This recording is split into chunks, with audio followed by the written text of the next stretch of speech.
Hi guys, James at Rampant Lion Reviews again for you today with another beer review. For this one we are going to head up to Stockholm and do another visit to Omnipollo from here in Sweden. And these guys, as you know, produce some really interesting and really quite random stuff actually. So we're going to have a look at one of their magic numbers beer today. This one is the 420, the Vanilla Waffle Wheat, and it comes in at 5.2%. So as you might have guessed, this one is a wheat beer. They've added vanilla, biscuit malt and some lactose to the brew in this, if I'm not mistaken. So it should be really quite nice. This is a bit of a different pace, I guess, or a different change of pace from the beers that I've reviewed recently from Omnipollo, which mainly have been Imperial Stout. So really looking forward to this one, and I hope you guys enjoy it as well. But anyway, as is usual with my beer reviews then, I'll tell you a little bit about the brewery. If you want to get straight to the tasting, just fast forward. All the usual links are in the description below. That's the brewery website, the link to my other Omnipollo reviews I've done before. There's all the usual social media. If you want to see more beer reviews, do subscribe to the channel. The whole channel has a geography-based tagging system,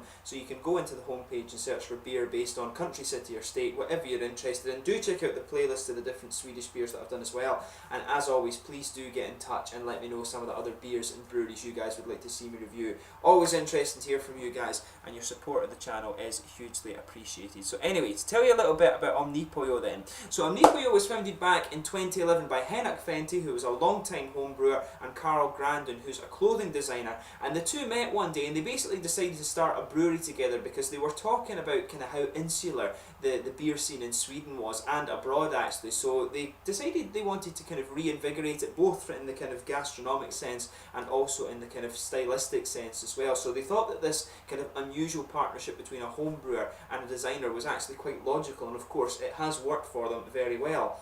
So the name of the brewery is derived from omnipotent chicken, so Omnipollo, pollo of course Spanish for chicken, and these guys are gypsy brewers, so they don't have a brewery of their own, but rather they use the spare capacity at other breweries, and as a result of this they brew many different collaboration beers, and they currently export to over 20 markets worldwide, and they're expanding actually quite rapidly. I think they brew most of their beers at the Proefbrouwerij in Lochristenhoofd in Belgium. They also brew quite a few beers at Dugges, which is up near Gothenburg in Sweden, and I think they also have quite a big partnership with Buxton Brewery over in England as well. But they've also got the Omnipollo hat in Stockholm, which is a collaboration with Pizza Hut, which produces some really quite popular pizza, and of course you can get most of these Omnipollo beers on tap there. So that's somewhere that I definitely need to go and check out when I make it up to Stockholm. I really would love to go and see that. But they've got over 30 different beers on their website. If you go and check that out in the description below, you will see all these different things. And with Omnipollo, the thing that makes these guys very unique is really they kind of just think of the most random things to put in beer, or what kind of food they like, and just try and brew a beer that tastes like that. And they just put lots of random ingredients in their beers, so they're a very experimental brewery, and they've produced some pretty damn awesome stuff. Really quite well known at the moment for these big imperial stouts that taste like cake that they've been producing. You know, these guys have some really random stuff. If you watch my other videos of the things like the Yellow Belly, the Noah, and the Outside the Lines and stuff like that, these guys have got some really good beers. But anyway, that's enough about the brewery just now. You can go and check them out for yourselves. We're going to get on to the tasting of this beer, so I'll just let you have a little quick look at the artwork. This one's kind of plain, I guess you would say, for Omnipollo. It's just a kind of standard label. This magic number series is a small batch thing, of course. This one, of course, has the yellow bottle cap on this. It doesn't say where they brewed this one actually. I'm really not sure where they would have brewed this one. Probably the Proefbrouwerij, but it doesn't say that on the bottle. But yeah, this one, as I say, the Vanilla Waffle Wheat, number 420, 5.2%, and it's got vanilla, lactose, and some biscuit malts added to the brew. So I guess we can get this guy open and get on with the tasting then. I'm really looking forward to this one. So yeah, nice smoky opening there, and you can smell some of these nice American hoppy characters on this beer. It really does smell quite good. Yeah, I'm actually thinking this is the first kind of lighter beer that I've tried from Omnipollo in quite some time actually. So there you can see this beer is poured a really kind of bright pale golden straw colour. If I put my fingers behind it, you can see there is a degree of transparency to it, but the beer really is quite opaque. So there's a solid half finger of a frothy white head there. There's some sediment particles just floating around in this one, and the carbonation really is quite visible in this. There's a lot of little bubbles going up towards the bottom of that head there, but overall it does look really nice. So yeah, let's have a closer look at the aroma then. Oh yeah, there's got to be some kind of citra hop, or maybe a little bit of mosaic in this one. It's got these lighter kind of juicy tropical fruits coming out of it. They're could maybe be some Simcoe in there. I'd really be interested. Omnipollo actually don't tell you what hops are in their beers, but with this one there's a lot of juicy fruity character. It's leaning towards the mangoes. There's a good bit of passion fruit in there. Sugar it up just a little bit. Yeah, you can get some of the grapefruit if you sugar it up a bit. There's a good bit of floral aromaticity in there as well, and some lighter kind of grassy notes too when you start to sugar it up. I think there's a bit of Simcoe in here, just because of that big passion fruit note. Probably some Citra as well. There's a definite kind of mango presence to this beer, and a bit of sort of a kind of almost pineapple-y note as well, which is quite interesting. But if you take in a deep sniff of this one, you can smell a bit of the vanilla. You know, there's wheaty malts in there. I'm not getting so much of the biscuit right enough. I'm not getting so much of that kind of caramelly biscuity malt that I would expect from this one. But you can smell the wheat malts, the bready character, and you can get a little bit of that vanilla smoothness in there.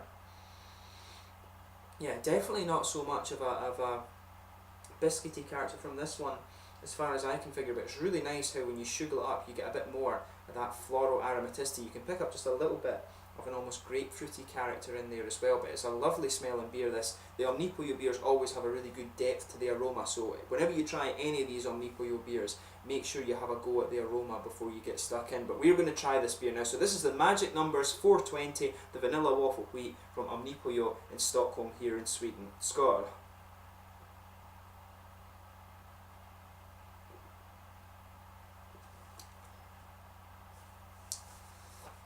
Oh yeah, you know, that's quite different. You know, this is the first wheat beer, of course, that I've had from Omnipollo, so it's always interesting to try a brewery that you know, but try a style that you've never had a go at from them.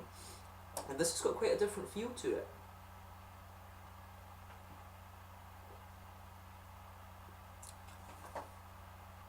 So yeah, it has everything you'd expect from a wheat beer, from a wheat ale. And it does taste distinctively more like an American version of a wheat ale than a German Hefeweizen. The German Hefeweizen always has that big bready malt base. This one feels kind of distinctively lighter than that. It's definitely going towards the hoppy side of things, which is what the American wheat beers tend to do. So I think it's fair to say this one's definitely modelled on that. But in the middle of your palate, you've got this bready malt base. To me, there's a good bit of pale malt just blanket in the middle of your tongue. On top of that, of course, you can feel the kind of thicker wheat malts coming out of this beer. And then there's a bit of biscuity, kind of grainy sort of thing going on in the middle of your palate. You can feel that sort of slightly biscuity, syrupy character. That really nice sweetness in this one.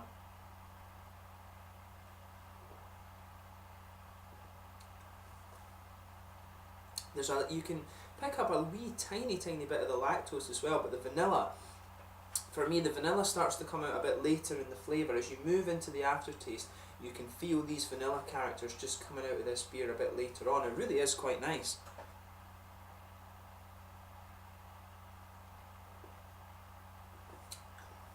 Yeah, that vanilla character in this one really is quite an interesting addition.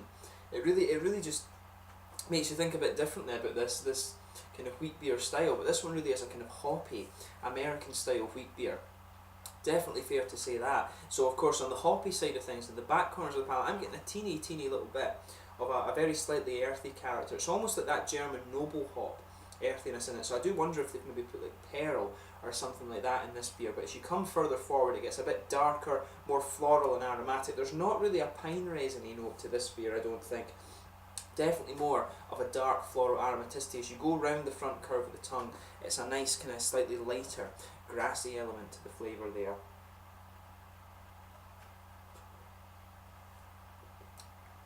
But yeah, that's nice. The fruitiness in this beer is quite interesting too. You get a little bit more grapefruit in the flavour.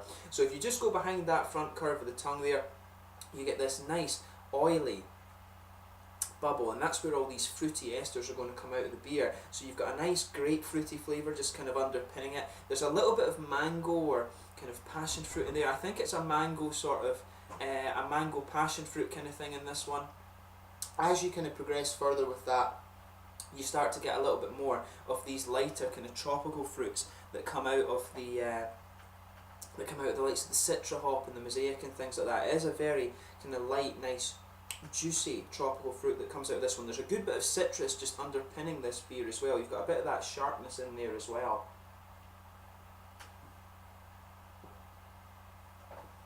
yeah, it really is quite nice, this one. So if you like a hoppy wheat beer, if you like some of these American examples of wheat beers, then this is one you're definitely going to enjoy. The vanilla that they've added to this one, it really starts to come out more in the aftertaste. So it comes in and it's quite wet, then you start to get the hoppy bitterness from this beer, then it just progresses, the bitterness stays there, the floral aromaticity in this beer just kind of lingers.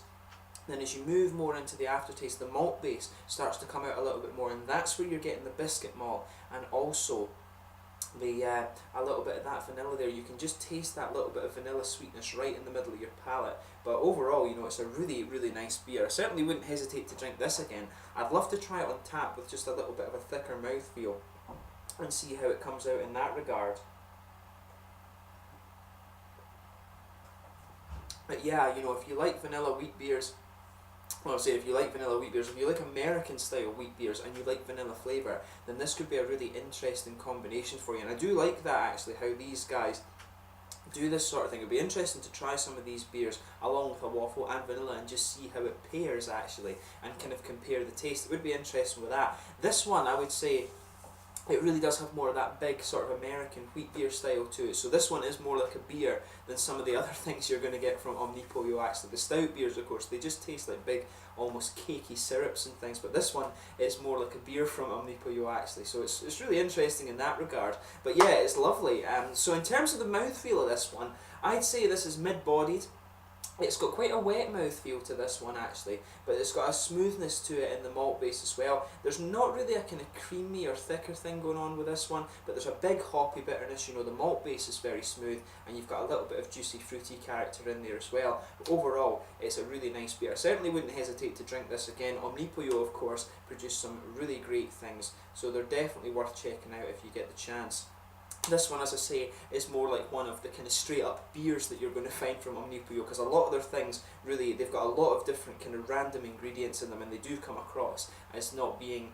I've heard some reviewers say that the Omnipollo beers, they're not quite as beer-like, if you like. They're really kind of something else on a completely different scale, but this one is definitely one of the more, I guess, beer-like Omnipollo beers that you're going to find. So yeah, if you get the chance, try it. It's a small batch beer. You might have some difficulty finding this one, but I'm glad that I got to have a go at it. So I hope you guys have enjoyed this review, definitely for fans of American hoppy wheat beers. But yeah, the Omnipollo 420 from the Magic Number series, give it a go if you get the chance. I've really enjoyed it, and I'm sure you guys will as well. So until the next time, thank you for watching my beer reviews. Until the next time, please like, subscribe, share, all the usual YouTube stuff. Make sure you check out some of the Omnipollo beers. There's some really good stuff. Do check out my usual social media and let me know what other Omnipollo beers you guys would like to see reviewed on the channel. Until the next time, it's Slange just now, the 420 from the Magic Number series of Omnipollo here in Sweden. The Vanilla Waffle Wheat is pretty damn good, actually. Slange just now.